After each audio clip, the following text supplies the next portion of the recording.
Hi guys, so I wanted to talk to you about the use of the sternum turn. I'm going to demonstrate it in this movement. It's a slideboard lunge. I'm just using a piece of felt, and if you don't have a slideboard, if you can find a surface with hardwoods or something like that, then you can totally use that instead of a slideboard.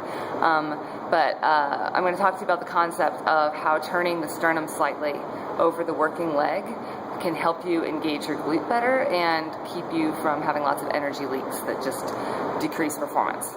So, let's talk about it.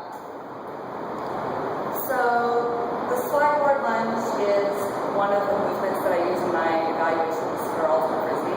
I look at a bunch of different things. I look at knee stability, I look at pelvic stability, are things moving around too much, and I also look for glute engagement.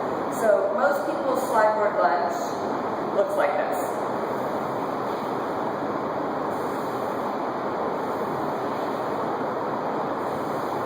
That's pretty good, right? They're staying pretty balanced. But when I ask them where they're feeling it, they often say, I feel it a lot in this back leg. I feel it in my hip flexor. I feel it in my adductor, my groin. And I ask them if they feel it in this working glute, and they say no. And I say, all right. So part of the reason for that is that when we go on to one leg, just in life, oftentimes we keep our body going straight forward.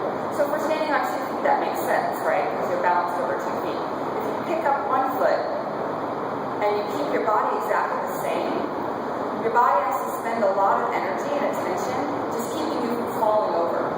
So you go from here to here, and you can try it yourself if you want to. And in order to balance here, you kind of have to really think about your center line. Maybe these guys are working a lot. This guy definitely isn't working very much unless you really kind of push it forward and activate it, get really strong with it. So the idea that was pioneered kind of by Shirley Sahrmann in terms of the in the functional training world, and that Michael Boyle also talks about in a lot of his literature, is that you do a little bit of a sternum turn. So you take your sternum, just this front part of your body here, and you turn it slightly. So you can see this little skull and crossbones guy just moves a little bit over that leg. So even just doing it that much, and try it, you can turn just a bit. All of a sudden now all my joints are stacked, and I'm centered over my leg, and I'm not spending any energy not falling over. I also am feeling my glute more engaged.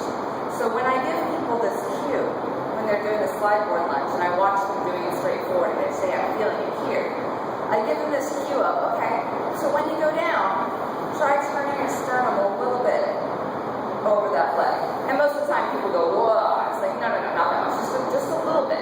Turn it a little bit over that leg so that you're really centered on top of that working leg. All of a sudden, the glute really engages strongly. And what I've also found is that turning it just a little bit brings the pelvis into alignment. It stabilizes the knee because you're doing more with your glute. So instead of saying, okay, you need stronger glutes, you need better knee stability, you need pelvic stuff, let me give you 5 exercises for that, I say, just turn your sternum a little bit. Just turn your sternum, and it fixes almost all of those issues.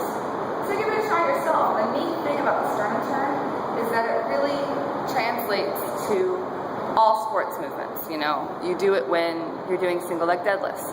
You do it when you're running. A lot of people run straight forward, right? If you turn your sternum just a little bit while you're running, you can alleviate a ton of IT band pain, knee pain, a lot of issues that usually go along with running, lots of joint impact stuff, if you actually take the time to land, even briefly, on each leg as you go.